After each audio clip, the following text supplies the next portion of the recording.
الحمد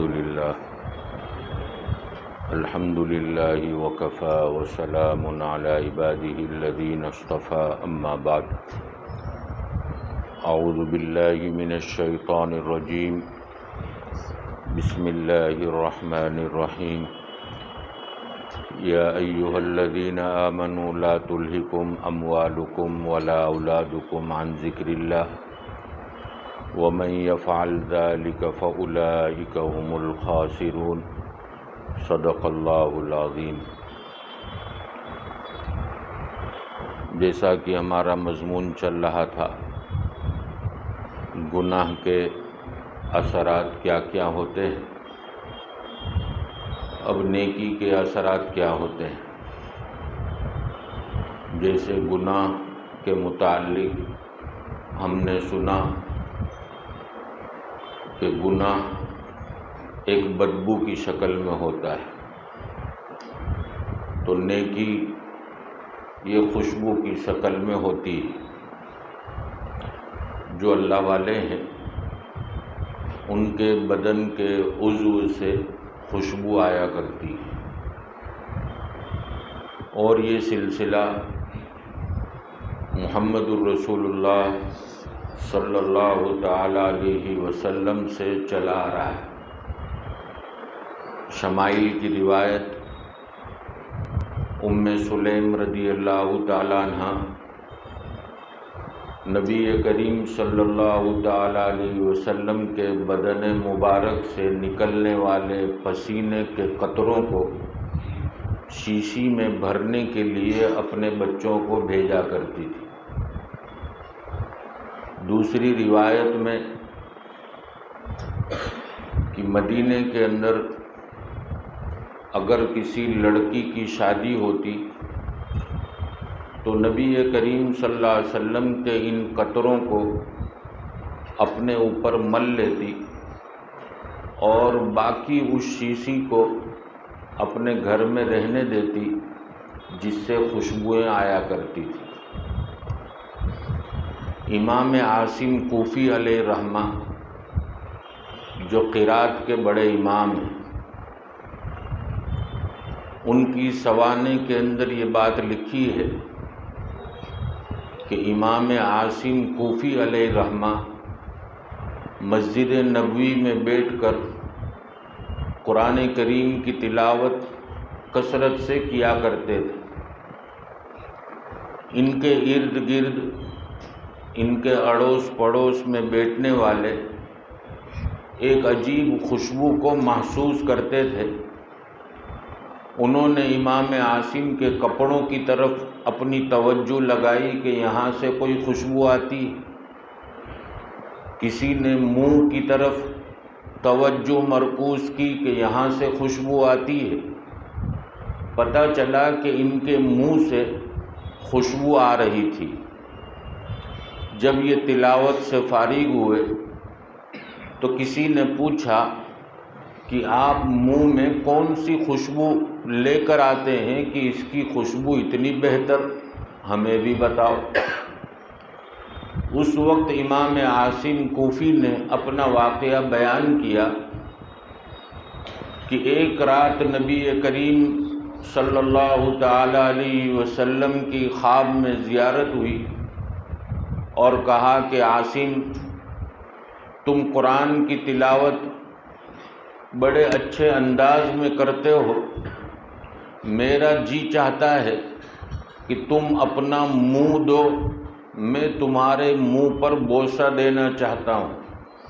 جب سے نبی کریم صلی اللہ تعالی علیہ وسلم نے بوسہ دیا، اس وقت سے یہ خوشبو آ رہی ہے۔ تو جب بندہ نیکی کی طرف راغب ہوتا ہے اور اعمال صالحہ کا اہتمام کرتا ہے تو اللہ اس کے بدن سے ایک خوشبو پیدا کرتے ہیں۔ اللہ والوں کی جو خدمت میں رہیں وہ جانتے ہیں۔ حضرت مولانا اجمیری صاحب نور اللہ مرقدہ ہمیشہ ان کے بدن سے بڑی عجیب خوشبوئیں آیا کرتی تھی۔ تو آج بھی جن لوگوں نے اللہ والوں کی خدمت کی یا ان کے ساتھ رہنے کا جن کو موقع ملا وہ جانتے ہیں کہ ہمارے اکابرین کے بدن سے بڑی اچھی اچھی خوشبوئیں آتی ہیں۔ ہمارے ہندوستان میں ایک خواجہ مشکی علیہ الرحمہ کر گزرے ہیں، ان کی قبر کہاں ہے اس سلسلے میں مجھے علم نہیں ہو سکا۔ ان کی سیرت کے اندر یہ بات لکھی ہے کہ ان کا اصلی نام کسی کو پتہ نہیں، یہ خواجہ مشکی علیہ الرحمہ کے نام سے مشہور ہوئے، اور اس نام سے مشہور ہونے کی وجہ یہ تھی کہ ان کے بدن سے جو خوشبو آتی تھی وہ مشک سے زیادہ بہتر ہوتی تھی، اس وجہ سے ان کا نام خواجہ مشکی پڑ گیا۔ ایک دن کسی مرید نے ضد کر پوچھا کہ حضرت آپ جو خوشبو لگاتے ہیں وہ خوشبو کا نام ہمیں دے دیں، یا وہ خوشبو کا کچھ حصہ ہمیں دے دیں تاکہ ہم بھی اپنے بدن پر لگائیں۔ اس وقت خواجہ مشکی علیہ الرحمہ نے کہا کہ واقعہ اس طرح ہے کہ ایک دن میں مسجد سے فارغ ہو کر اپنے گھر کی طرف جا رہا تھا، ایک بوڑھی اماں دروازے پر کھڑی تھی، مجھے دیکھ کر کہنے لگی کہ آپ اللہ والے ہو، ہمارے گھر میں ایک بیمار ہے، آپ آ کر اس کو دم کر دو۔ اللہ والوں کے دل نرم ہوتے ہیں، ان کے اخلاق جو ہے بلند پایا ہوتے ہیں کہ لوگ ان کے اخلاق کو دیکھ کر ایمان کی طرف آگے بڑھتے ہیں۔ اب بیچ میں ایک بات آ گئی اخلاق کی، تو اخلاق جو ہے نام ہے کس چیز کا؟ اخلاق کس کو کہیں گے؟ تو اخلاق کا تعلق یہ دل سے، ہم نے یہ سمجھا کہ بدن کے ظاہر سے ہے، لیکن بدن کے ظاہر سے اس کا کوئی تعلق نہیں، دل سے تعلق ہے۔ اس کی مثال، آپ کسی کے سامنے کھڑے ہو گئے، آپ ظالم، آپ کی جو ہے زبان گندی، لیکن سامنے والا آپ کے سامنے اس طرح سے ادب وال کر کھڑا ہے تو ہم کہہ دیتے ہیں بڑا با اخلاق ہے، یہ غلط ہے۔ تو ظاہری فارمولیٹی کا نام اخلاق نہیں ہے۔ جیسے مثال کے طور پر میں داماد اور سسر کی مثال دیتا ہوں تاکہ سب کی سمجھ میں آسانی سے آ جائے۔ سسر کو رات کو جلدی سونے کی عادت اور داماد کو دیر تک جاگنے کی عادت۔ ایک دن اپنی بیوی سے کہتا ہے کہ گھر میں بیٹھے بیٹھے بور ہو گئے، چلو تمہارے ابا کے یہاں چکر لگا کر آتے ہیں۔ بیوی دیکھتی ہے کہ 12 بج گئے، والد محترم سو گئے ہوں گے، لیکن یہ داماد کو کون کہے؟ اگر میں کہوں گی اس کو برا لگے گا تو پھر عید ملنے بھی نہیں آئے گا، عید کی دعوت میں بھی نہیں آئے گا۔ تو اپنے ابا کو فون کرتی کہ ابا میں اور آپ کے داماد آ رہے ہیں۔ اب باپ بھی بیچارہ انکار نہیں کر سکتا، دن بھر کا تھکا ہارا جب بیٹی کے فون کو سنتا ہے تو اپنے کپڑے بدل کر تبدیل کر تیار ہو جاتا ہے۔ کچھ دیر کے بعد داماد اور بیٹی آ گئے۔ داماد پورا دن سو کر اٹھا، وہ تو کسی بھی طریقے سے سحری تک جاگنا چاہتا ہے، اور سسر ہے بیچارہ پریشان کہ یہ جائے تو میں سوؤں۔ اب اس کے سامنے سسر تو ادب سے بیٹھا ہے، داماد یہ سمجھتا ہے کہ میرے سسر جیسا کسی کا سسر نہیں، بڑے ادب کے ساتھ بیچارے جو ہے رات کو میرے پاس بیٹھے۔ لیکن جب سسر کا دوست ملتا ہے اور فجر کی نماز میں کہتا ہے آج آپ کی آنکھیں کیوں لال ہیں، تو کہتا ہے جانے دو یار. اور رات کو داماد سوچے سمجھے بغیر آ گیا نے بیٹھے بیٹھے ادھر ادھر کی باتیں کرا کرتا تھا. میں تو دل ہی دل میں کہتا تھا کہ جلدی جاوے تو اچھا ہے. تو پتہ چلا کہ ظاہر کا نام جو ہے اخلاق نہیں، اخلاق کا تعلق دل سے ہے. ہم کسی کے ساتھ جو ہے محبت کر رہے ہیں، تعلق دل سے. جیسے ہمارے جتنے جو ہے اولیاء کرام، صحابہ کرام دنیا سے گئے، نام آتا ہے ہم کہتے ہیں رضی اللہ تعالی، نام آتا ہے ہم کہتے ہیں رحمہ اللہ تعالی رحمتا واسعۃ الی یوم الدین، دعائیں دیتے. تو پتہ چلا کہ اخلاق کا تعلق دل سے. اگر ایک آدمی اپنے مسلس بنا رہا ہے جیم میں جا کر، مسلس بن بھی گئے، اب لوگ جو ہے یہ چاہتے ہیں کہ اس کو اور چنے کے جھاڑ پر چڑھایا جائے، تو کیا کہتے ہیں کہ یار ڈر لگتا ہے، تیرا ہاتھ بہت بھاری ہو گیا. اب وہ بیچارہ یہ سمجھتا ہے کہ ہاں نظر بھی آ رہا ہے، مسلس بہت بڑے ہو گئے، سینہ بھی جو ہے مضبوط ہو گیا، تو اس کا چلنے کا انداز بدل جاتا ہے. تو دوست لوگ کیا کہتے ہیں، دیکھا آج کیسا ڈوز دیا، کتنا اتراتا تھا، ایک مکھی بھی نہیں اڑا سکتا، ایک دو نہ تو زمین پہ سو جاوے.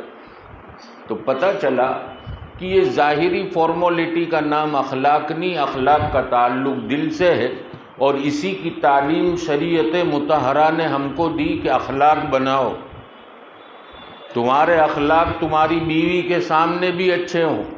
اسی لیے حدیث شریف میں فرمایا خیرکم خیرکم لأہلہ وأنا خیرکم لأہلی، کہ تم میں بہتر وہ ہے جو اپنے گھر والوں کے لیے بہتر ہو، اور میرے آقا فرماتے ہیں میں اپنے گھر والوں کے لیے بہتر ہوں. آج اخلاق کا مظاہرہ ہم باہر تو کر رہے ہیں کہ او ان کے جیسا تو جو ہے آج تک آدمی نہیں دیکھا. تو حضرت عمر کہتے ہیں کہ ان کی بیوی سے معلوم کرو کیسا ہے. وہاں پوچھا اپنی بیوی کے ذریعے سے تو پتہ چلا کہ یہ تو بہت کڑک آدمی ہے، بیوی کو تو گالیاں دیتا ہے، اور باہر ایسا بن کے نکلتا ہے کہ لوگ جو ہے اس کا ظاہری ڈھانچہ دیکھ کر دھوکے میں پڑ جاتے ہیں. تو پتہ چلا اصل اخلاق کا جو ہے مرکز اور اصل اخلاق کا جو ہے ابتدا اپنا گھر، اور اپنے ماں باپ کے سامنے اخلاق سے پیش آئے. دل بھی جو ہے ماں باپ کی خدمت کے لیے تیار ہو اور بدن بھی تیار ہو. یہ نہیں کہ بدن تو تیار ہے اور اندر اندر جو ہے کہتا ہے کہ کیسی ماں ملی. ابھی دوستوں میں تھوڑی دیر بیٹھا کہ کہتی کہ دوا لا دے، شام سے نیورا تھا تو کہتی نہیں تھی. پتہ چلا تیرے اخلاق بنے نہیں ہیں. تو خیر آج اخلاق کا جنازہ نکلا، اور اخلاق کی 3 قسمیں علماء نے بیان کی. ایک تو ہے اخلاق حسنہ، اور ایک ہے اخلاق کاملہ، اور تیسرا ہے اخلاق عظیمہ. اخلاق حسنہ کہتے ہیں جو ہمارے ساتھ جیسا کرے ہم بھی اس کے ساتھ ویسا کریں، اتنا ہی، اس سے زیادہ نہیں. کسی نے ہم کو خالی یوں ڈرانے کے لیے ہاتھ یوں کیا تو ہم بھی اتنا کر سکتے، اس سے آگے کی اجازت نہیں. اور اخلاق کریمہ، اگر کسی نے ہمارے ساتھ برا کیا پھر بھی ہم اس کے ساتھ اچھا کریں، اس کی غلطی کو معاف کر دیں، یہ ہے اخلاق کریمہ. اور میرے پیارے نبی صلی اللہ علیہ وسلم کو جو اخلاق دیے گئے وہ اخلاق عظیمہ تھے.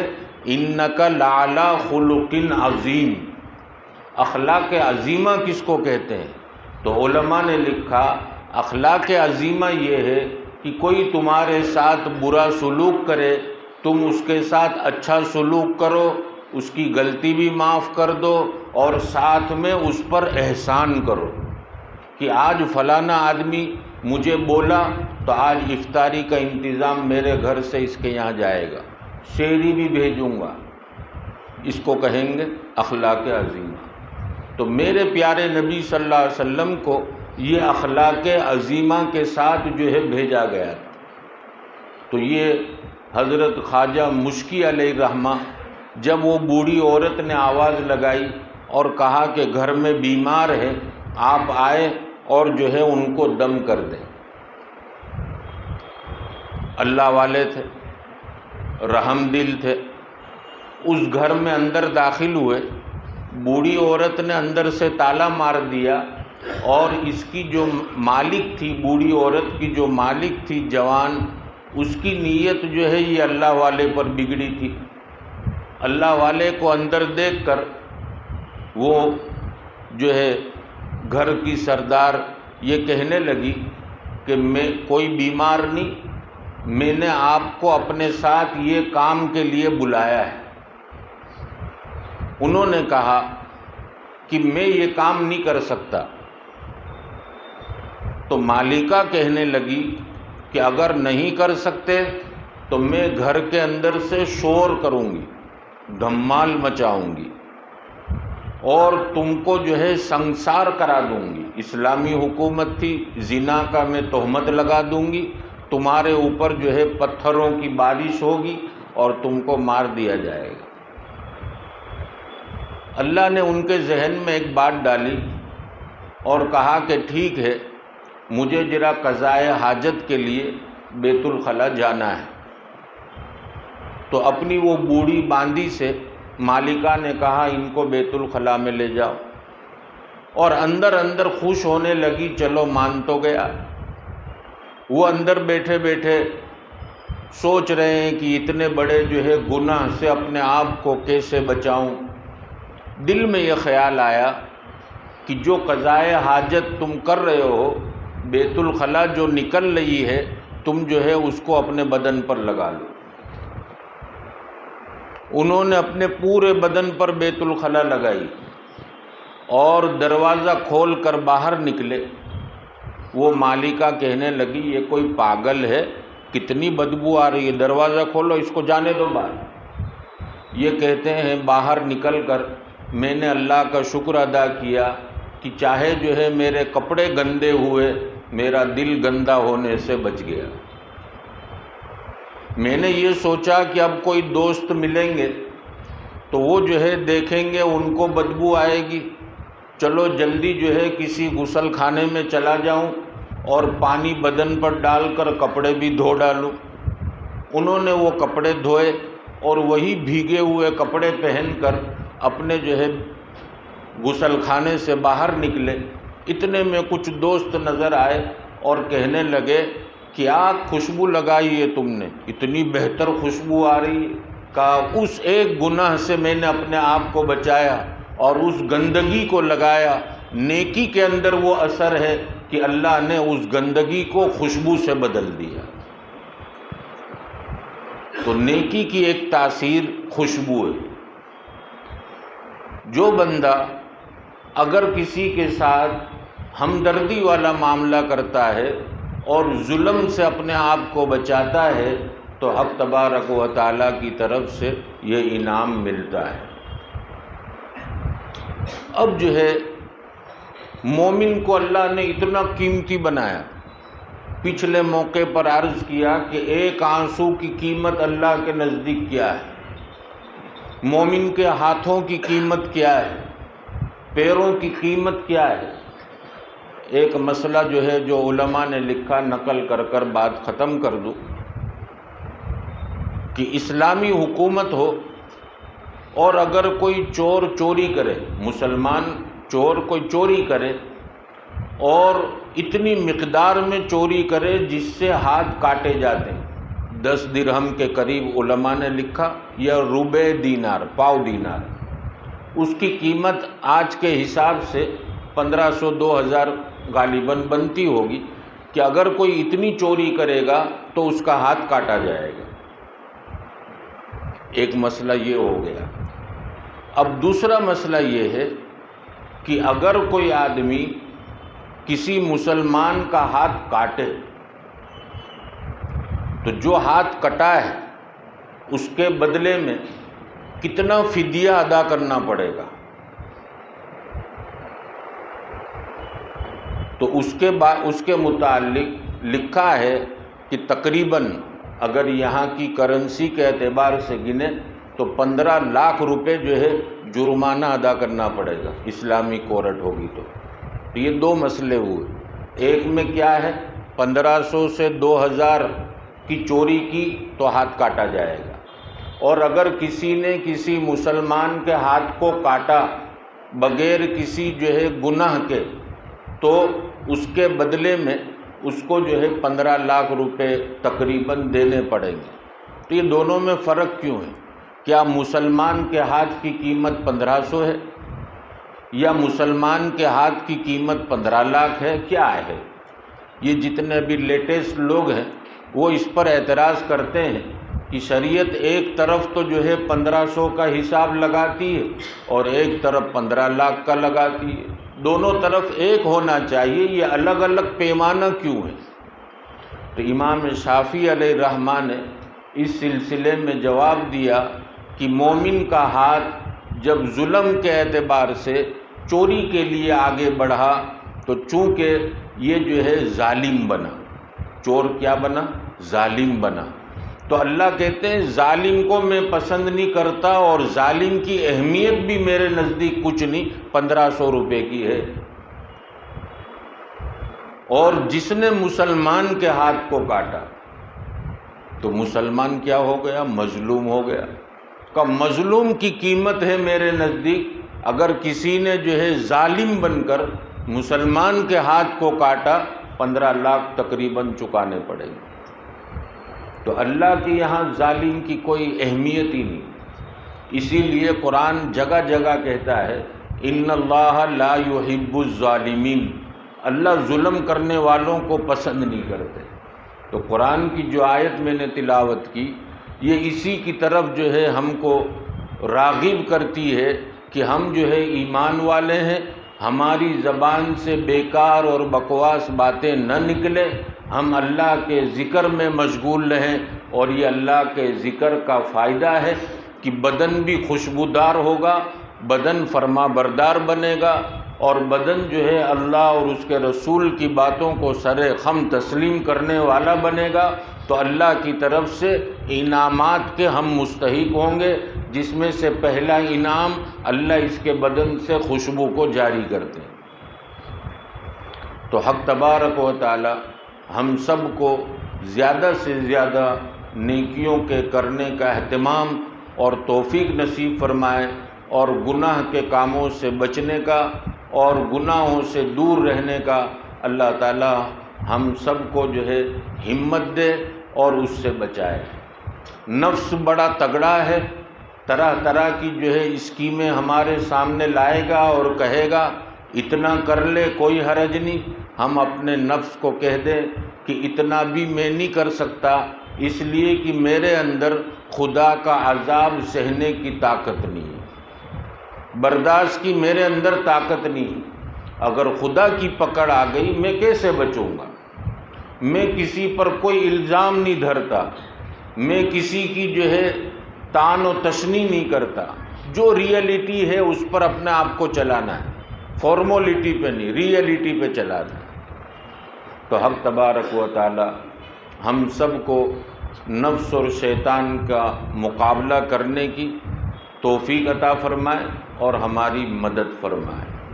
سبحانک اللہم و بحمدک وتبارک اسمک وتعالی جدک ولا الہ غیرک، اللہم لک الحمد کلہ ولک الشکر کلہ والیک یرجع الامر کلہ، نحن نستغفرک ونتوب الیک ونصلی علی رسولہ النبی الکریم۔ اے اللہ ہم سب کے گناہوں کو معاف فرما دیجیے، ہمارے قصور اور کوتاہیوں کو درگزر فرما دیجیے، آپ کی مرضیات پر زیادہ سے زیادہ چلا کر آپ کی نامرضیات سے ہماری حفاظت فرما لیجیے۔ پیارے آقا محمد الرسول اللہ صلی اللہ تعالی علیہ وسلم کے طریقوں کی محبت اور غیروں کے طریقوں کی نفرت ہمارے اہل و عیال کے دلوں میں اتار دیجئے۔